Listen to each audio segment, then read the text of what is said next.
future authors. This is Lynn Aliquity Smargis back with another episode of Publishing for Professionals. I'm really excited to be here this week with a guest.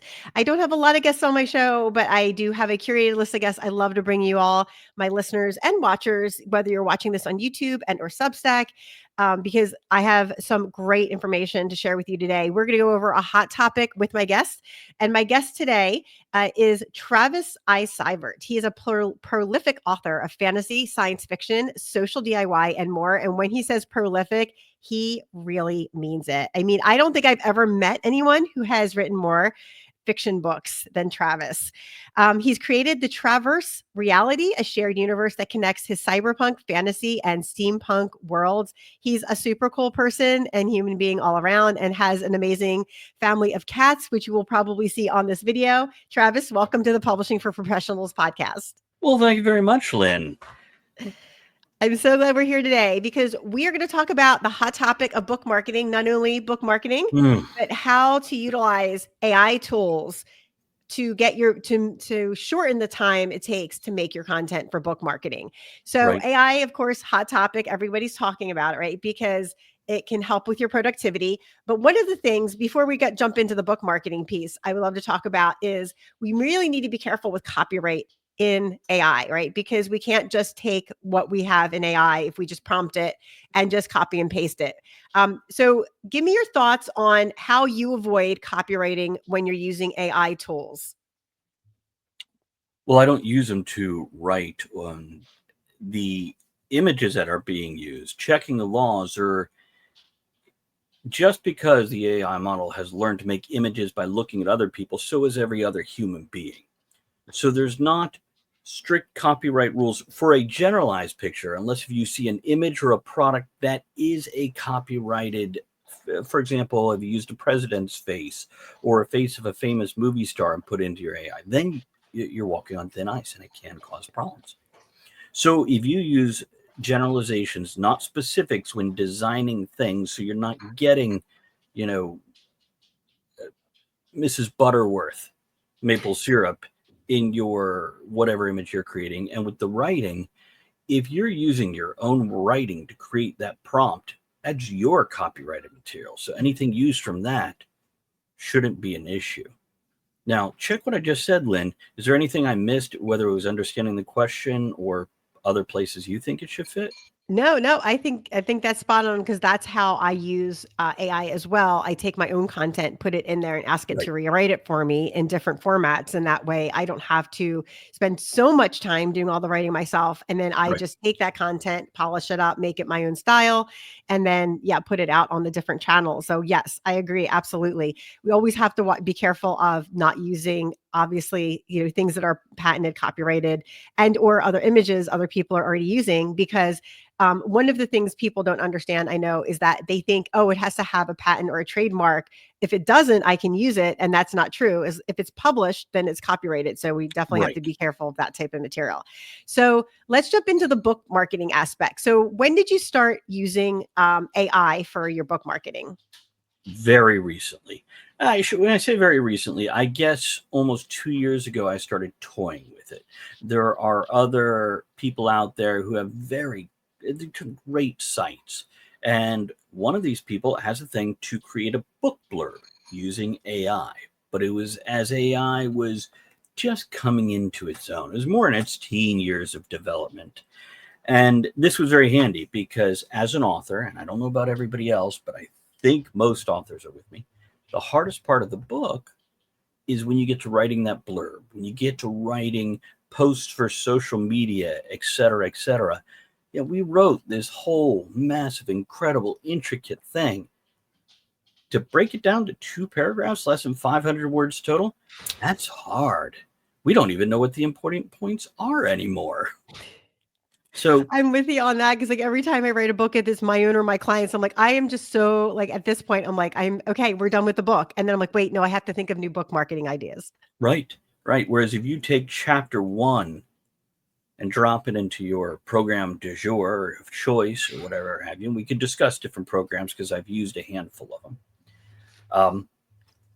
To be able to go, give me 5 blurbs, 500 words or less, go. it's a wonderful tool.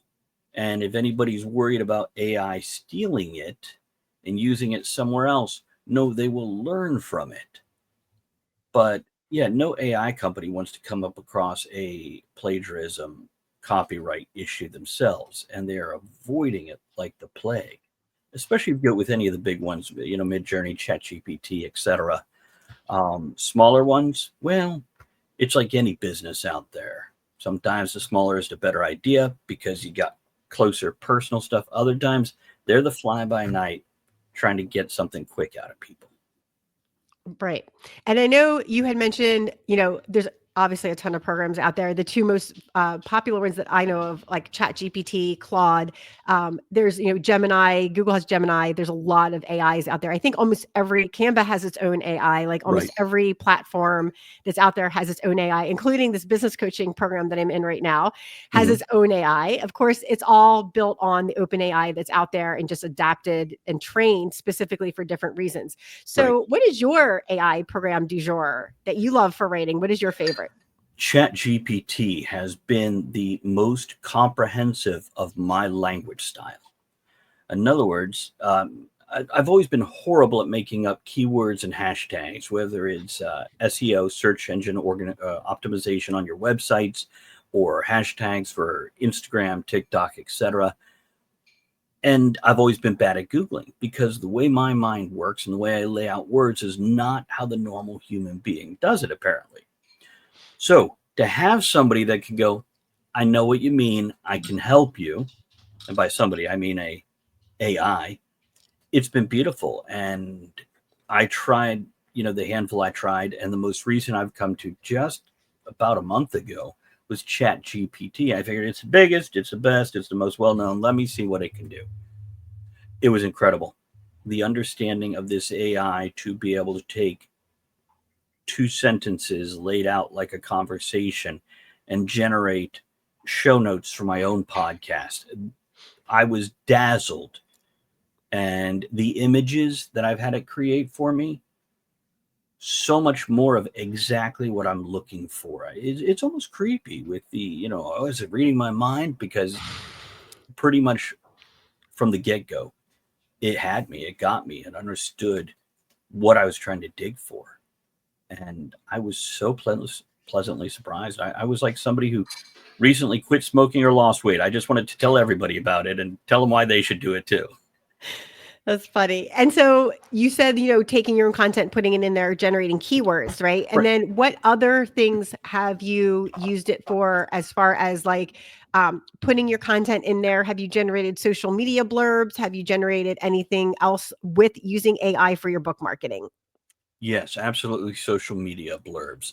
Also, I've used it to go, you know, here's my book. And I fed my whole book into it, asked it for feedback.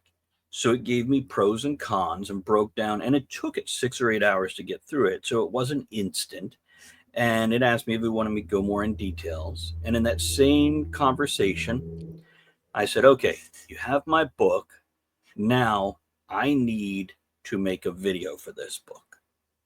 It went through the book, pulled out the most important scenes, gave me a short, like one sentence blurb that I would want to use to create the image for that. And then it told me what program to go to that is free and easy to use with a small learning curve to put those images together, add movement to them. So it's not quite a video, it's just that still picture which zooms in or zooms out or has smoke going across it. And it walked me through that step by step. And though I've done that before with my own programs or whatnot, once I realized where it was going and what it was doing, I dug more into that, going, hey, yeah, tell me more about how to do that. That's So there's this, interesting. yeah, No, I say I've never tried prompting it to give me like say like, hey, what video would be good pulling out of this book content? And that's really interesting. That's a really cool use case for AI with using your own content because that's one of the ones I haven't thought about. So when it did give you directions on like, okay, this is what this video is going to be about, and it gave you the one sentence. What tool did it ask you to use to make the video? I would have to go back. Hold on, let me check my menu because I may have installed it. I may have used the online version. I know it mentioned Clipchamp, and I believe that's one I used, but it mentioned like 3 or 4 different video making tools, and each one it listed. This one has the smallest learning curve, but you're going to be limited on the tools. This one has this. This one has that. And I needed something. Look, I'm going to create a social media post that I'm putting up there and then forgetting about it forever. I don't want a huge learning curve. To spend an hour creating a 6-panel video and putting music to it and all that, that's one thing. To spend 7 hours creating this video, I realize the quality difference will be drastic, but people aren't studying these like they do a major motion picture. They're Right. going, hey, that looks cool. Either they scroll on or they go to look for the book. You don't need a J.J. Abrams quality movie trailer for the book. I mean, don't get me wrong. If you can do it, use it. Yeah, do that. But Right? on the other hand, we have to balance our time. That's one of the biggest things about self-publishing is deciding where your time goes, because you can do all the things, but what do you want to do versus what you have to do? Yes, that's very important because especially when you're writing a book, right? There's like, I actually did a keynote yesterday, and I talked about all the shiny objects you can find with AI, and it's not about going after the shiny objects, but finding the tool that best suits your needs, right? And like you Right. said, with that low learning curve, that's really important, especially if you haven't done like I don't do video production. I just do super small videos on Canva, and they look fine, right? Like it Mhm. doesn't, again, like you said, it doesn't have to be J.J. Abrams production. But I think that what you said is so valuable, that not to spend a ton of time on making all the content, because if you spend all the time on making the content, then that means that's not time you're spending getting the content out and sharing it with people. Right. So you have to be really careful of how you utilize your time. And I think that's one of the great assets of using AI as a tool, because you get that time back because you're not spending so much time figuring out like what video tool I should use, how, where, what type of video should I make on this, and then making it right. So it Absolutely. shortcuts that time down tremendously. And so you said it gave you 3 or 4 tools, and then so one of the things we all know AI is famous for is giving us incorrect data or information. So do you feel like the tools that chat gave you, like the information on it, like this tool is very easy to learn, this tool has a little more of a learning curve, do you feel like when you looked up those platforms and programs that the AI was pretty accurate on describing them? Absolutely. Because one of them was DaVinci, which I know is a beautiful Yes, program. It is free, but it's got a big learning curve. correct. Um, Clipchamp, small learning curve, because I use that too for smaller projects. And I've used Canva, which that was on the list also. And I don't remember what other ones. I still have the conversation saved so I could go back and refer to them. Matter of fact, when I first started using, I started copy pasting the information the AI would give me. By the way, here's a fun fact.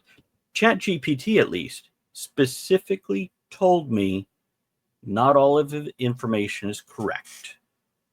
Do your Oh, research after it. Because, it's fair. I mean, you ask anybody, they're going to give you information.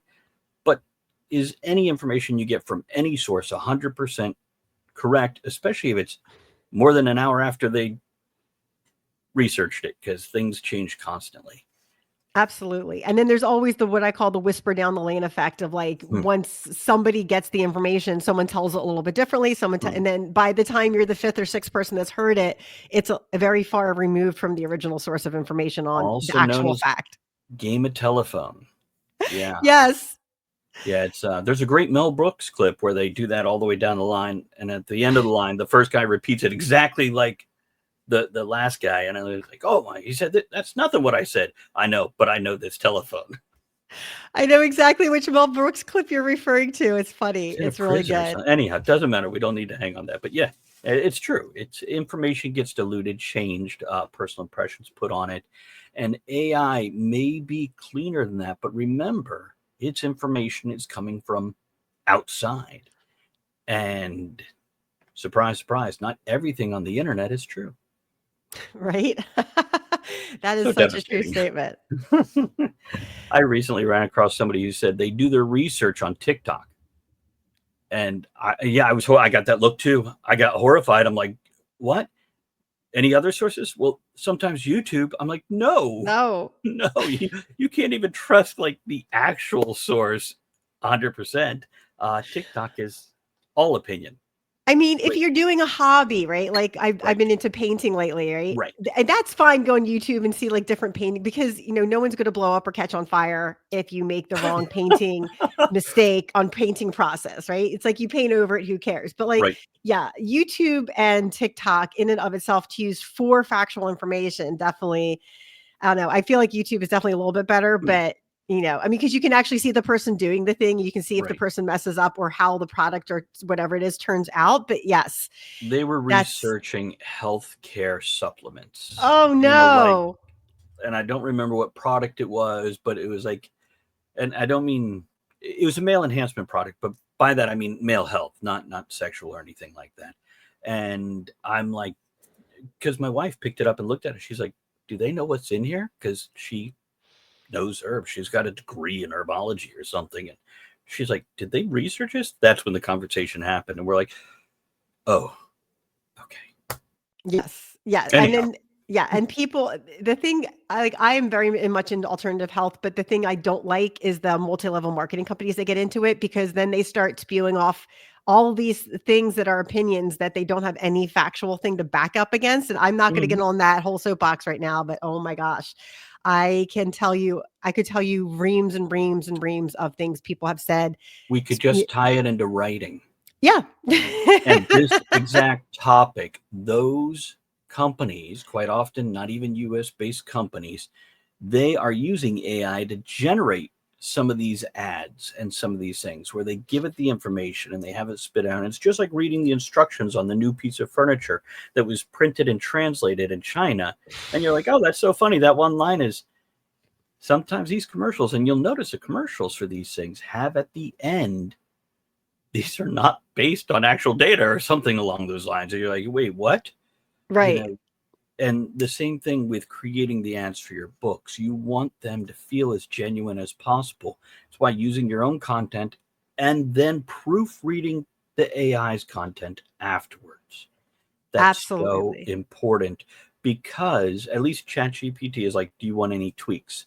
But a lot of times it's just a matter of changing a couple words or removing half a sentence because it's not exactly the message you want to send. And it's not horrible. It's just not, you're just tweaking it like you would your own first or third draft of a blurb or an ad. And it's great to do it with that too, to make sure you're giving the message you want to give and not some plastic thing made nowhere near you. Right, exactly. All right, my friends, we're going to take a quick break, but when we come back, we're going to talk more with Travis Sivart about book marketing with AI.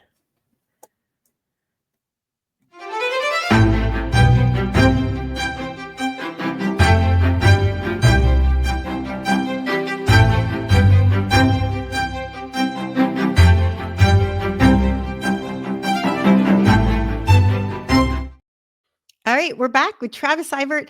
And Travis, before the break, you mentioned tweaking the book content. Like ChatGPT gives you the content, and we all know we also talked about like how it's not always true. So we have to double check our research if it gives us something that looks like or may be not correct. Mhm. When you take your content, like say you put your book content in there and you're doing some book marketing with it, and you bring it back out, what's your typical process of going through it and tweaking it so you make it your own voice style and or make it more authentic to who you are or what your book is about? It's a great question. And let me, for the viewers, say when Lynn here says book content, she means the blurbs or the social media posts. We are not writing books through AI. We're not dropping an outline and asking for a book. I love individuality, and using it to get feedback about a chapter or a book is one thing. I do not promote creating entire books through AI. But once I have dropped my content in and I get back out the one or two paragraphs I want for that social media post, you mentioned in my own voice. I literally do that. It's a matter of reading out loud like it's a commercial. Am I trying to create something, 1980s and exciting like the movie trailer or something?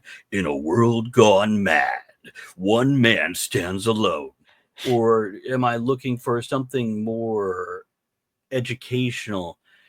In a world of madness, one man alone in his habitat and mind.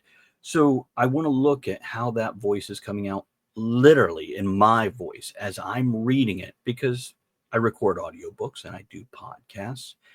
And if there's something you could do to make your ad more personal, and if it is a video, why not do that voiceover in your own voice if you can?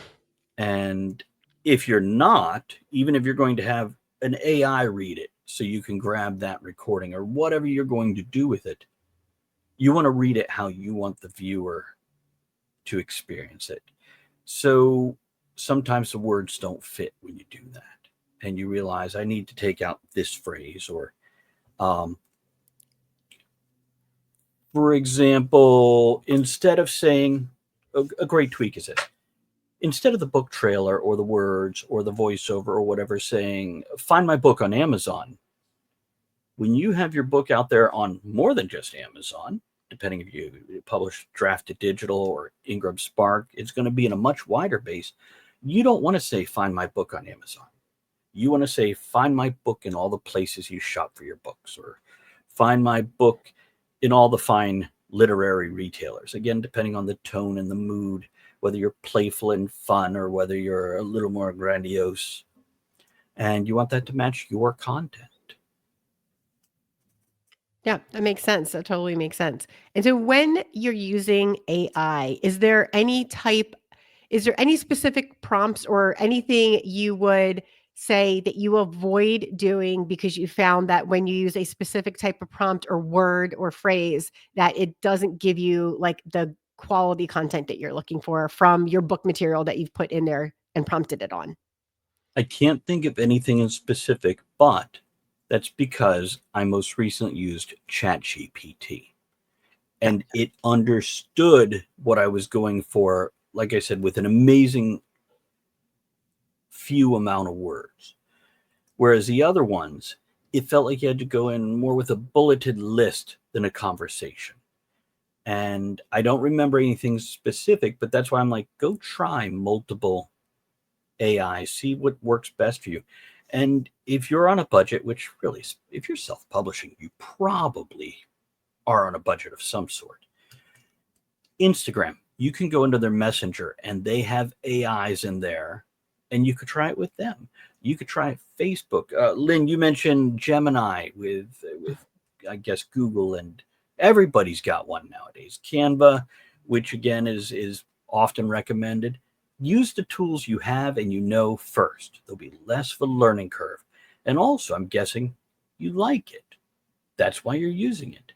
Now, if you don't like it and you're using it, take a day and go explore the other ones. You might be like, they're all AI, they're all the same. No, no, they're apparently not. And I would have thought the same thing till I started messing around with different ones. So, yeah. Yeah, I found a little bit of a difference with them, and my preferred, program du jour is definitely Claude. I love Claude AI for helping me with, like, some title suggestions, things like that, like making check Hmm. my books, things like that. But yeah, there's so many different tools out there, but like you said, there's so many tools out there, it can be overwhelming to choose from, but I'm sure almost anybody who's listening to this has an AI and a tool they're already using, and that try that one first, right? And Right. if that one is doing what you need it to do, and if not, look at another program that you already use and see if that one works as well. But I think definitely the one that is the most well known is Chat, because they're the ones who came onto the scene Right. with the AI writing like a couple years ago. And so I think most people are definitely at least heard of Chat if have not used it. So real just one last question, Travis. What would you recommend for somebody who wants to get into writing with Chat, like taking their content and putting it in Chat GPT or Gemini or another AI? What are some pieces of advice you would give them? One of the hardest things for me in writing, besides marketing, we'll move that topic aside, is finding good, reliable beta readers. And that's one of the things I have found with these is, and just recently, I have never had any AI read my book previous to just a few weeks ago. And I put one in that I'd already published and everything, so it's out there, and got feedback on that. Which, funny thing is, I put in the very first book I ever published and then the latest book and asked it about the growth, and it thought I published the last one first and the first one last. So it like gave me how much of that's grown, and I'm like, it misunderstood, which is something you'd get in conversation also. Because it's like, oh, your first one was light and humorous. This one is much more epic and detailed. And I'm like, because that's an epic fantasy. This is a tongue-in-cheek fantasy, and it's not wrong. But yeah, I got it reversed. So it's a matter of, Lynn, I'm so sorry. I lost a question in my tangent there. Oh, it was just the question was, what would you recommend for people who are just There starting we go. out Thank you. using AI for writing their content for their book? Like, what are some advice you would give them that may be like a mistake you made or something that you tripped over at first, and you're like, oh, I wish I'd known this. I don't have anything like that, but I will give you general advice of know your tool, just like you would know a person you hand the book to, at least minimally. Experiment with different ones, just like experimenting with different people that you look to for advice. Know the tool at least minimally before you jump in it, and don't take the first one that gives you feedback as the end all be all. Look at these other tools also and see what works best for you. Sometimes you need a wrench, sometimes you need a screwdriver. They're both excellent tools, useful in many different places, but it might not be the right tool for that job. And with the way it's changing, in a year, you might need to switch to a different one, a new one or an old one, because the new one has wandered off. Yeah, that is good advice. Good advice. So, Travis, I know people who are listening are going to want to reach out to you, whether they're watching this on YouTube or on Substack or listening to this on any of the podcast audio. Where can people find you, and what book would you like to share with them that is maybe your most recent book, or one of your favorite sci-fi books that you've written that you really want to share with the audience? We'll start with the easy one. That's the latest book I just put out. Actually, I have another omnibus I put out, but this is The Traveler's Inn, book 1 through 4, all pulled together. And that's a really fun one. It ties a lot of my series together with the one character that had been threaded through the other series. This one goes back to him, an attack on him throughout time and dimensions. And it's written in 4 sections: fantasy, steampunk, Weird West, cyberpunk, and then the 4th section is very much in his head and only in the end, so out of time and space. But I definitely have enjoyed writing it, and I'm loving the responses I'm getting from it. You can find that and all my other books, audiobooks, podcasts at TravisSivart.com. That last name is the same as the first, but written in reverse, TravisSivart.com. And other than that, if you want to email, the email is on that website. The live writing stream is on that website, as well as all the other things. And yeah, reach out to me. Drop me a line. Let me know if I can help you out. Awesome. Sounds good. Well, if you are listening to this or watching this, definitely reach out to Travis. He's a fun and amazing and very creative and artistic individual. Always have great conversations. Travis, thank you so much for coming on to the Publishing for Professionals podcast today. My pleasure. Thank you for having me. All right, my friends, remember to start your book today, because if you keep putting it off to tomorrow, you won't have a book. So definitely jump on your book and start writing.